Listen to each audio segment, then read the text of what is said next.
Well, hello and welcome to Leaders Pathway, where leaders go to grow.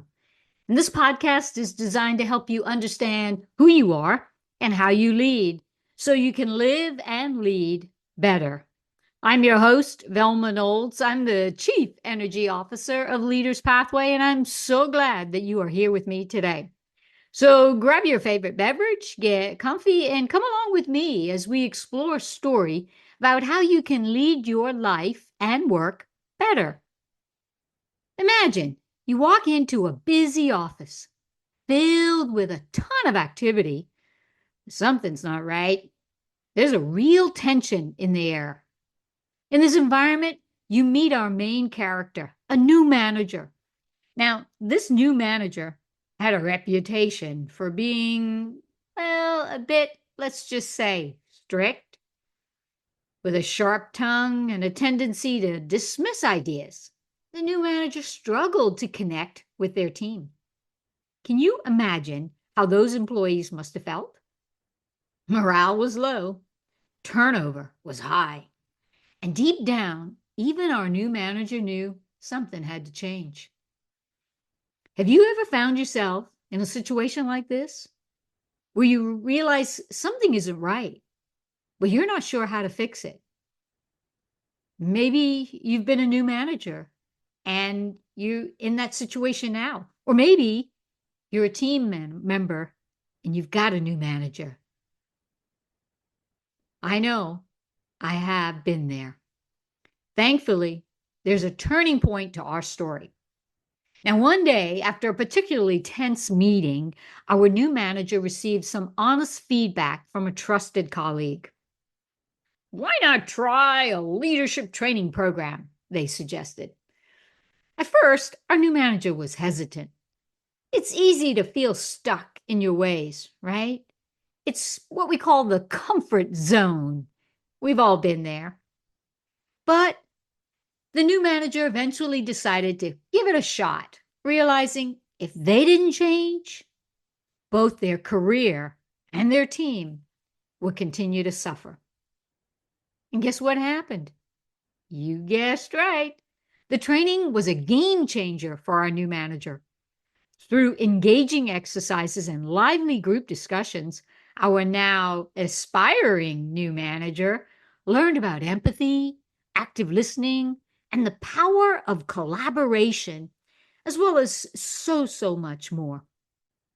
The training facilitators drove home an important point, and that point is this: effective leaders inspire trust, and they create an environment where everyone feels seen, heard, and valued.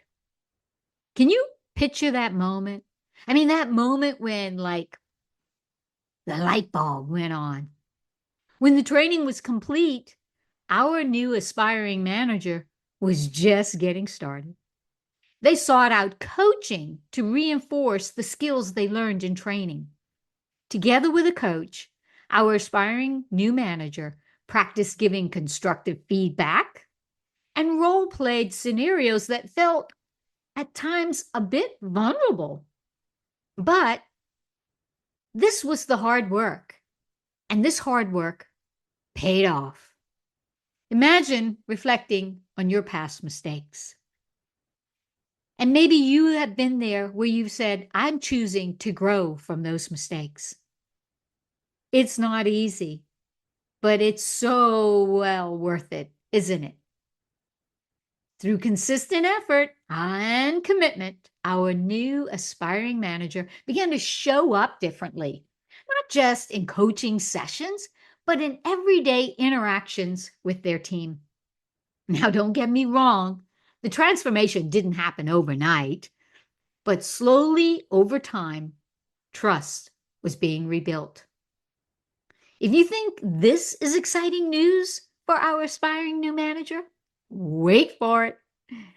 Here's where it gets really interesting. Friends, our aspiring new manager set up regular team meetings and began to genuinely seek the input from everyone. They celebrated the small wins and acknowledged contributions of any size from every team member. Just think about the power of that. When people feel heard, they feel valued. And when they feel valued, they stay with that organization. The regular one-on-one check-ins, they became the norm. In fact, the team looked forward to them. And during those chats, our aspiring new manager focused on being fully present, actively listening. What was that I said? Oh, actively listening without interrupting. This was a huge shift. And you could feel the relationships was growing stronger. Have you ever had a moment when someone truly listened to you? It's inspiring and it's empowering, isn't it?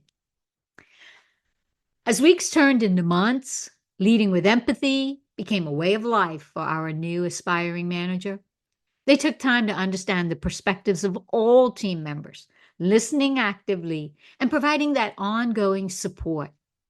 This openness, it fostered a culture of trust and collaboration, and the once team that was struggling began to thrive. The aspiring new manager recalls that one of the most powerful moments came during a team meeting when one brave employee said, "I can't believe how much things have changed. We feel like we could share our thoughts and our ideas, and we could do so without fear." That's when our aspiring new manager realized that their hard work had truly paid off. It's amazing how creating a safe space for vulnerability can lead to innovative ideas and deeper collaboration, isn't it? But here's the thing. Transformation of any kind isn't a one-time event. It doesn't just happen and it's over. It's an ongoing journey. And as a leader yourself, you are on your own leader's pathway. And so is our aspiring new manager. To keep that momentum going, our aspiring new manager encouraged a culture of learning and skill building, regularly seeking feedback for improvement and setting those personal and team development goals. So let's pause for a moment. Let me ask you, my friend, how are you committing to your own growth? Are you creating a space where your team can thrive? Are you, as a leader, thriving? Or are you just surviving? Before we wrap up, I want to share 3 actionable takeaways that you could use right now because I want you to be able to begin your leader's pathway of transformation. I want to move you from being an aspiring new manager to becoming an inspiring leader that everyone will want to work with. The first actionable takeaway that I have for you is build those authentic connections. I want you to invest your time in getting to know your team on a personal level. Leverage those one-on-one check-ins because they will give the opportunity for everyone to bond closer, for you to foster a place of belonging, and where people will feel like you're not just a leader, you are also someone that cares about them as a person, as an individual. So build those authentic connections. The second actionable tip I want you to take is to lead with empathy. And we've heard that word. It's been, touted over and over again. But what empathy really means is I want you to make it a priority. Put it first to understand your team members' perspectives.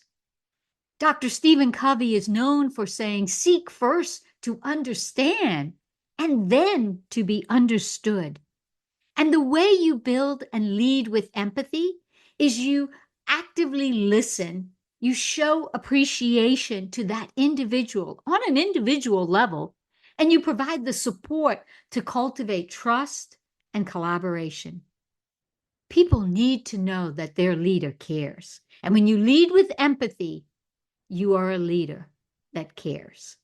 And the third action item I want you to take is I want you to commit to continuous growth.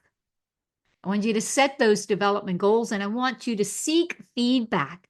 Seek feedback regularly. Feedback is a gift, but I want you to seek feedback from those that know you and love you best. I have a friend that says opinions are like earlobes. Everybody's got two of them. So you don't want opinions. You want feedback from those that know you and love you best. I want to encourage you too to build a culture of learning that keeps evolving, not just for you, but also for your team. So the three takeaways is one, build those authentic connections. Lead with empathy, my friend, and commit to continuous growth as a valuable leader. Now, by now, you might be wondering, well, who is this aspiring new manager that Velma's been talking about that has now become an inspiring leader? Well, as we reflect on the story and the journey of our new aspiring manager together, I want to share something personal. Friends, this story isn't about a fictional manager, someone that we made up just to record a session for you here today on the podcast. No, this story is about me. I was that aspiring manager. And through the lessons I learned and the training and the coaching and the action that I took and continue to take, those lessons transformed not only my leadership style, but they also transformed the lives of my team. Harvey S. Firestone, who's the founder of the Firestone Tire and Rubber Company, he said it best. He said, the growth and development of people is the highest calling of leadership. At the heart of effective leadership, my friend, lies connection, lies empathy, and a commitment to growth. Growth for you and growth for those that you lead. Remember, the path from aspiring to inspiring is a challenging path, but it is a very rewarding one too. I want to thank you for hanging out with me today. If you found this helpful, I would love for you to share it with your friends. And when you want more resources, head on over to my website, leaderspathway.com, where you will learn how you can lead better and live your life better. My name is Velma. Thank you. And until next time, God bless.